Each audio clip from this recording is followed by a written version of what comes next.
There is a quiet moment in life when everything outside seems to keep moving endlessly, yet inside you feel an emptiness that's hard to name. But then one day you suddenly realize, despite all your efforts, something is still missing.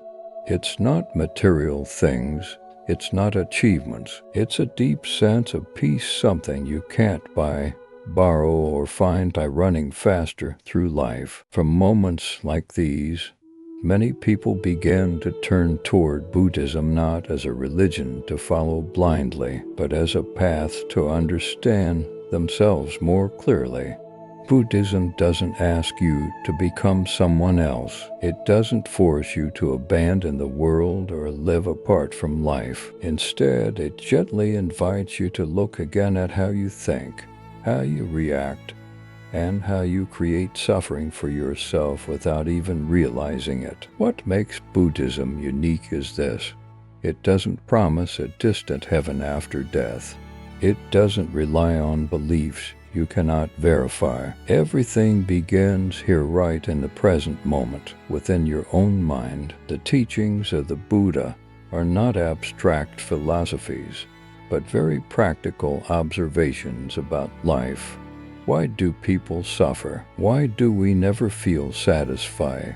And is there a way to live without being constantly pulled by worrying, fear, and inner unrest? Beginner's Guide to Buddhism is not a dogmatic book, and the journey you are about to take is not a complex system you must memorize. In fact, the deeper you go into the teachings, the more you'll realize something simple yet powerful. Most of our suffering doesn't come from the outside world, but from the way we cling, resist, and misunderstand life itself. You don't need to be perfect to begin. You don't need to become enlightened overnight. All you need is a bit of curiosity, a willingness to see things in a different way, more gently and more deeply. Because sometimes a small shift in perspective is enough to transform your entire experience of life. The 7 lessons you are about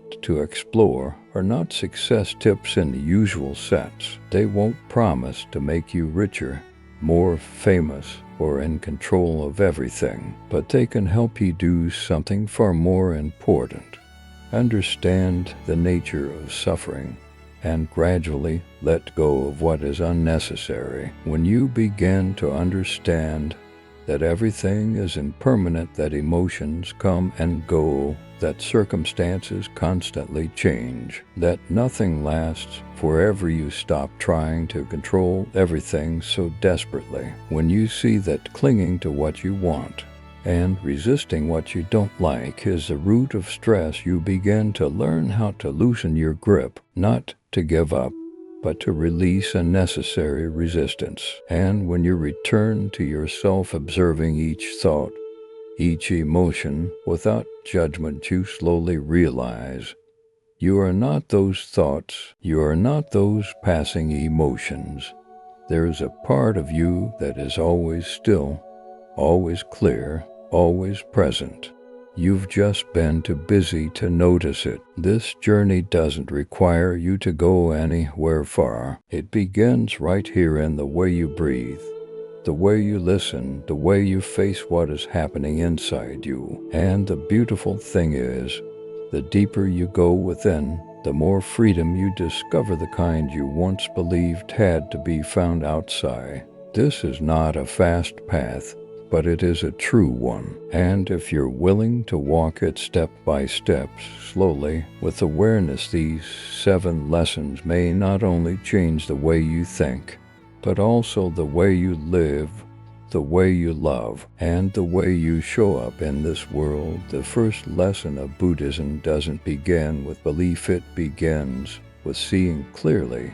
Life involves suffering, not to make you pessimistic, but to make you honest. Suffering isn't only found in major events like loss or failure.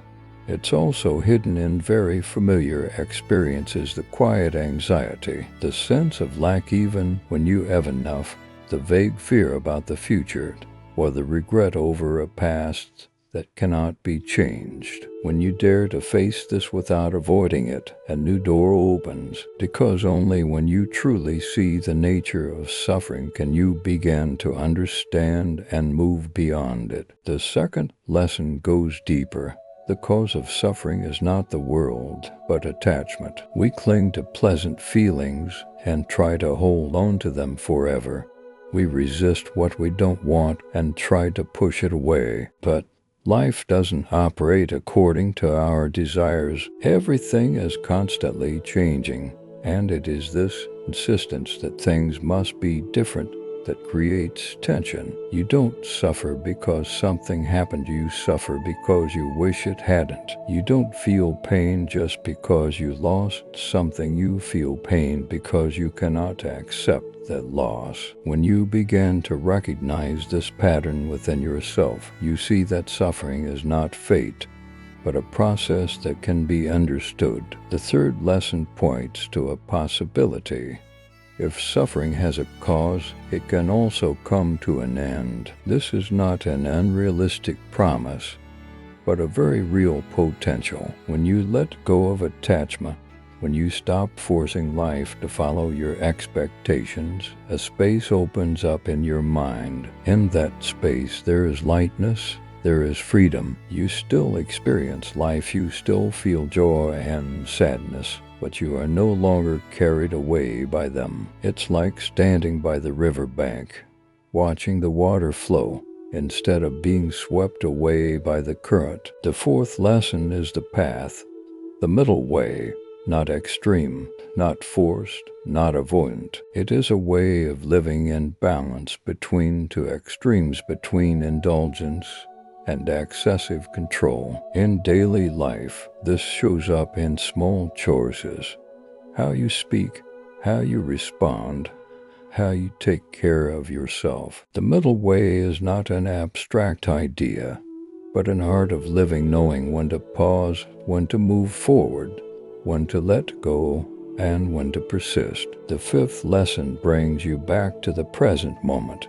Most of the time, our minds are not here. They drift into the past or rush into the future. But life only happens in this moment. When you are truly present, when you feel your breath, listen deeply, and observe your thoughts without being carried away, you begin to live more fully. The present moment is not always perfect, but it is always the only place where peace can be found. The sixth lesson is impermanence. Everything changes: emotions, relationships, circumstances, even who you are. When you resist change, you create suffering, but when you accept it, you begin to see the beauty in the flow of life. A sad feeling will pass. A joyful moment will not stay forever. When you understand this, you become less afraid of loss and less dependent on holding on. You learn to appreciate without clinging. And the final lesson, perhaps the most subtle, is realizing that there is no fixed self as you once believed. What you call you is actually a flow of thoughts, memories, emotions, and experiences. When you believe there is a solid self that must be protected, you become easily hurt, easily threatened, easily reactive. But when you begin to see that you are also changing from moment to moment, a sense of lightness arises. You don't need to become someone. You don't need to defend an image. You simply need to live, observe, and understand. These 7 lessons are not things to memorize. They are things to experience. They don't demand immediate change. They gently invite you to look deeper into yourself. Each time you notice a reaction, each time you pause instead of being swept away by emotion, each time you choose to let go instead of holding on, you are taking a step along the path. And slowly, very slowly, but surely, you begin to realize something. The peace you've been searching for was never far away. It has always been there beneath layers of thought, habit, and fear. When those layers are seen clearly and released, peace is no longer something you have to seek. It becomes your natural state. There is something very strange that you only realize when you go deep enough. The journey of seeking peace was never a journey outward. It has always been a journey of returning. Returning to yourself, not to the version you think you should become, but to who you already are in this moment.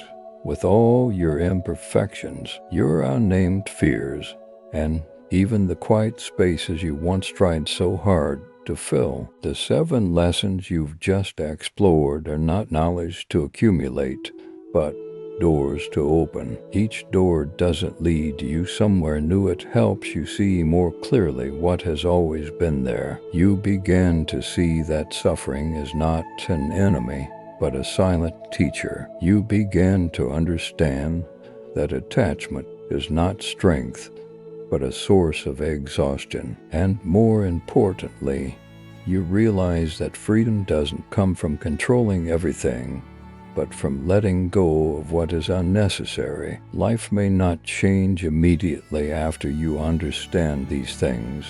There will still be days when you feel uneasy. There will still be moments when you get caught in thoughts, react out of old habits, or feel lost. But the difference is this: now you have a light, an awareness, a pause between stimulus and response. And that small pause is where freedom begins. You don't need to become perfect to live a mindful life. You only need to begin to notice. Notice how you breathe.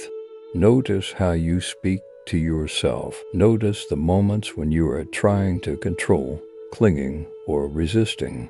And in each moment of awareness, a quiet transformation begins to unfold. You may not see it right away, but gradually you will find yourself reacting less, being pulled away less, and feeling more at peace in a very natural way. Not because life becomes easier, but because you've learned not to make it harder for yourself. And then, one day, you will look back and realize that what you were searching for, peace, clarity, a sense of wholeness, was never truly absent. It was only covered by too much noise, too many desires, and too many misunderstandings. As those layers began to fall away, you don't achieve peace, you simply return to it. This journey has no final destination, because every moment is a new beginning.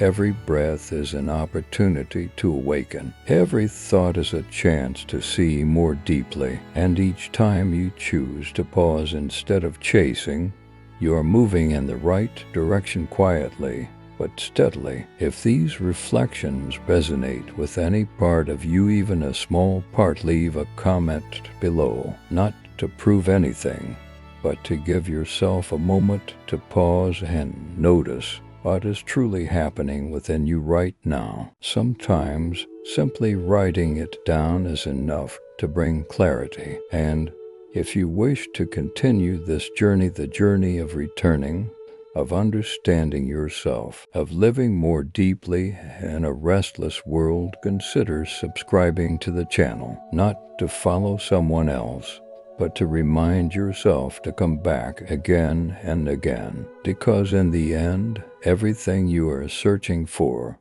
is not somewhere far away. It is waiting for you right here in the stillness you have always carried within you.